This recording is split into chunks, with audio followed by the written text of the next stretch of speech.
Mornings with Eric and Brigitte here on Moody Radio 89.3. And it's hard to imagine, but as we approach March 2025, we realize that we're just 5 years since the world kind of shifted on its axis. We began using words we really weren't familiar with, the social distancing. We realized how important we were to each other. To a point, it was no fun at all. To another point, it was kind of fun that we kind of slowed down. Introverts were like, yes. I was home. We were spending a lot more time as a family. We were walking outside. We were doing lots more of that. So there were some aspects that I think we realized the importance of physical activity more and doing less and slowing down. But it was also a very difficult time. You think about the kids, especially in education and being separated from their friends, and a lot happened, and I think one of the other things is we realized the importance of mental health. Tova Kreps is joining us in studio with Wellspring Miami, Wellspring Counseling. And Tova, I think before then, maybe people thought that was just kind of an extra thing when we talk about mental health, not really important lesson. But then we realized, no, this is a major issue. It really is, and thank you for having me today. I think we had stigmas. We sort of thought all of us were normal or just mostly normal, or there were people with mental illness, those people with a problem. And so we didn't know that. But I think what happened in COVID is that people realized that normal people, if you give us enough stress, can tip. And so then it was like, oh, so I can be relatively okay normally, but when I have a lot of stress, I feel very anxious. I feel lonely, I feel depressed, I feel these other things. So it normalized what those of us in the field have always known, which is we're all sort of on a spectrum from mental illness to normal dysfunction, as I call it, to all the way the other emotional athletes. So it's just we need to move people up that spectrum. But after COVID, everybody knows it matters. Well, and I think the sports world was a little early to understand that. More so, it was before COVID actually happened. The sports world was trying to figure this out, and they were really figuring out that these athletes are feeling that pressure. They're not reacting to it well. There's issues with, all things alcohol and drugs and things like that. And they started to really affect how can we help these. And so they started having people on staff to help these athletes. That was something even before COVID hit, I think. I think in schools, too, colleges have moved counselors in. So we consider resilience to be kind of a measure of how much stress you can tolerate. So if you think of an athlete, the athlete can tolerate more weights, more endurance, that kind of thing. And so I think it's true in the mental health world, too, that how much stress you can tolerate and bounce back from or not revert to really negative coping mechanisms like addictions, then that's resilience. So we realize we need to help people be a little bit more resilient under stress. And in society, there's more openness to talking about this. We're seeing that even with insurance coverage. They're saying, okay, it's not just the broken bones we need to cover. We need to cover people being able to go and talk with somebody. Yeah, and in our counseling center, we try to do insurance. The payments, the reimbursement rates were so low, we just couldn't handle it. But now we can, and we're excited to be adding that back in. The insurance companies have been pressured to pay reasonable rates, which they didn't do before at all. It makes such a difference. I was talking with a friend just this week who has been just recently seeing a counselor more, and it's been a few weeks, and the counselor said, so how's it been going? And the response was, well, I still have I'm dealing with the same things, but I'm realizing I'm able to deal with it better, and I'm sleeping better at night. The pressures are still there, but she's dealing with it better by having that person she can really freely talk to and not feel like this person's going to judge me. I mean, it makes a big difference to have someone like that in your life. It does, particularly lack of judgment, and then the help of developing those resilient skills and just bouncing it off and feeling more normal. That you're just working on it. And hopefully the stigma is less, like you said, right? You don't have to feel like, well, I'm crazy if I need to go talk to someone. We all need to talk with somebody. We all need a safe person we can speak to. And having someone who's trained is even better. Yeah, and we feel like in our field that the people we respect the most are the people who come to therapy because they have the courage to do it. They have a desire for wellness. And so those are the ones who come. So we haven't had a stigma for a long time. But yeah, and particularly in the church, there's been a lot of people who have problems and then the rest. And so I think that's really improved in a wonderful way. Yeah. Well, there is an increase in this issue, mental health issues. There's an increase.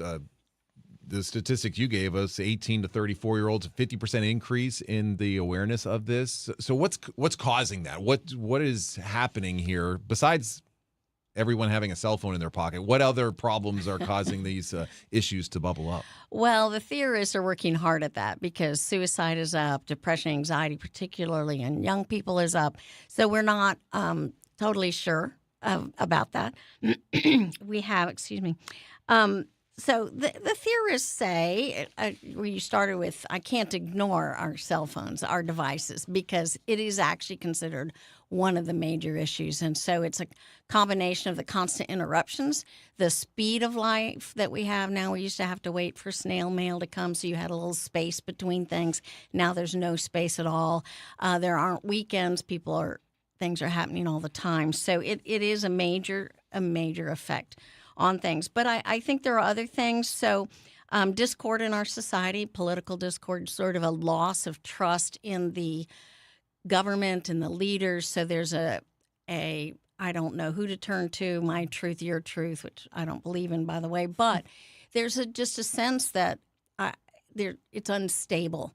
And so that increases stress. One of the things is that we have multiple stress factors, just too many at the same time. You can also talk about our overstimulation. There's a book called Dopamine Nation, and I don't recommend it necessarily. It's got some graphic things in it, but she hits on something, which is that the constant stimulation makes us have this constant dopamine rush. So it's really an addiction to many things, like our cell phones or scrolling or gaming or all sorts of other things. And so they've now shown that increases anxiety and depression. Just the constant overstimulation as a whole.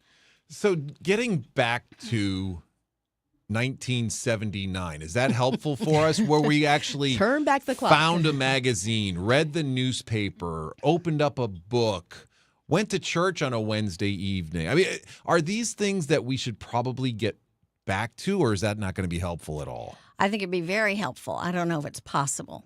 Because AI, I don't know that we can, but I suspect that we'll have more of a movement. And we've seen some of this in business. When you walk in the room, you put your cell phone in a box.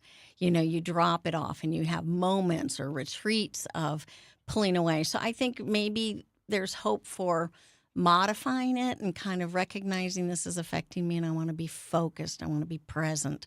So I think we could work at increasing some of that. We'll never go back to 1979. Yeah. We changed back the clocks, but we can't change back the years. 1979. 10 years was 10 I years did old. Too.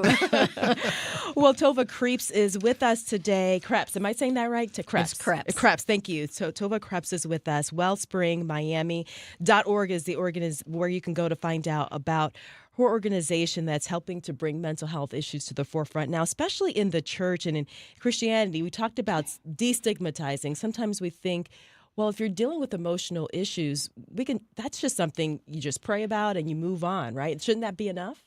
Well, I do think that the church at large is a little behind the times in this. And I think it comes with good reasons. So I grew up in the church. I grew up in the mission field. And I believe the Bible is enough. I believe God is enough. And I believe that if Christians did it right, we could counsel each other and we could do that well. But we're human, and that's a little hard.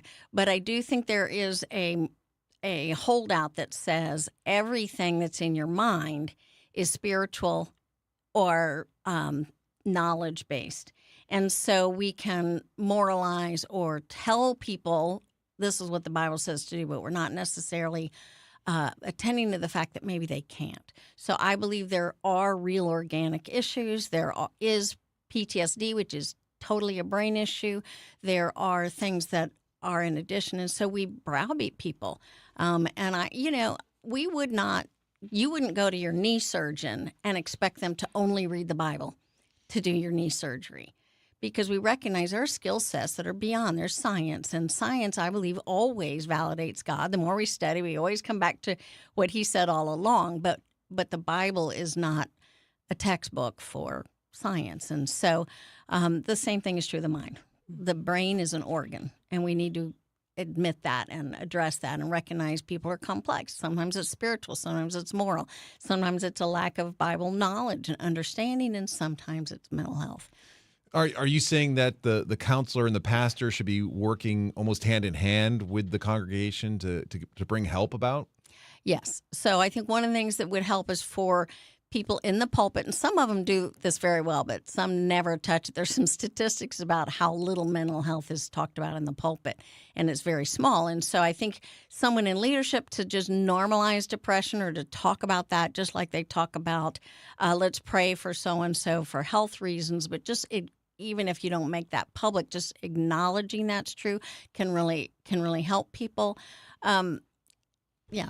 Well, you said there's a spectrum, though. I mean, there are some minor issues that just a couple conversations are going to help. Correct. There's some major struggles and issues that you'll be working with for the rest of your life, and that I think for the pastor that can be a little daunting, almost, right? It can be. Most of the pastors who refer to us on a regular basis sort of have I see 2 to 4 sessions for someone who comes for pastoral care. When it gets beyond that, or when they see the mental health issues, because they have some training too, they'll pass it to the professionals. And I think that's nice. Wellspring works. Our offices are within churches. We partner with churches and pastors, and we equip pastors and leaders in the church. So I think it's the perfect dovetail. So we refer to them for discipleship, for Bible teaching, for theological questions that could be controversial, and they refer to us for some of those deeper long-term issues or deeper issues that get complicated. What are some of the areas that Wellspring specifically specializes in when we talk about some of these mental health issues? Yes, well, we have therapists, a good chunk of them, 20 to 30 at a time, and some interns, but and they see everything. But we specialize at Wellspring in trauma recovery. It's our niche. It's when we are a nonprofit, so when we raise funds or get grants, it's always around trauma recovery. And if I can get to tell you why. Yes. Yeah. So I believe that the bad things that happen to us create beliefs. They create internal and even biological triggers and things like that. So what happens to us that's bad doesn't necessarily damage us, but what we believe because of that can. So for instance, if I walk away from a terrible event and I think, I'm worthless because this happened to me, God doesn't love me, all of this kind of person is unsafe, all of these kind of fears and stigmas that we develop, and negative things about ourselves, about God, about other people. So if we walk away with those beliefs, which are embedded instantly in the trauma right away, then we can carry that into our marriages, into our life. But I believe trauma is curable. It really is. Not that you'll have no scars, but that you're not having an open wound. And so by helping people take that off the plate, curing that, healing that, coming out of it with appropriate beliefs about ourselves and others, then it affects all of our other mental health issues. So it could be in a marriage. It could be all different ways that those negative things have affected us. We were talking just a moment ago about going to the dentist. You said trauma is curable. So is a cavity. But I still go back to the dentist. Correct. I mean, that's kind of also your purpose too, isn't it? Correct. It's very similar to the physical world. So you do wellness things in the physical world. You treat illness, and you attend to it to maintain it.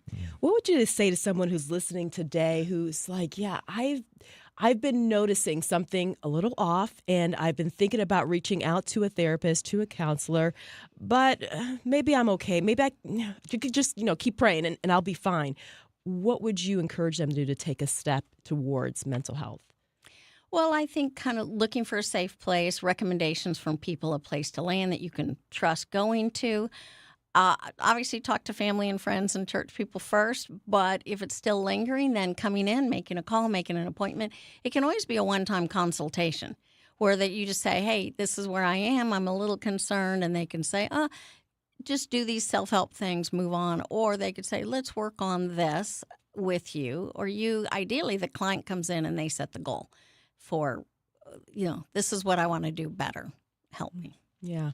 And Wellspring is a great place to go. As you said, you specialize in trauma, and starting with children, teens, adults, couples, it's all there. And we've got a link to wellspringmiami.org right at our website, ericandbrigitte.org. Tova, thank you for coming in and really bringing us some hope here for many friends this morning. Appreciate it. Thank you for letting me come. Here's the afters, and God is with us. A check on your news, traffic, weather, and sports coming up.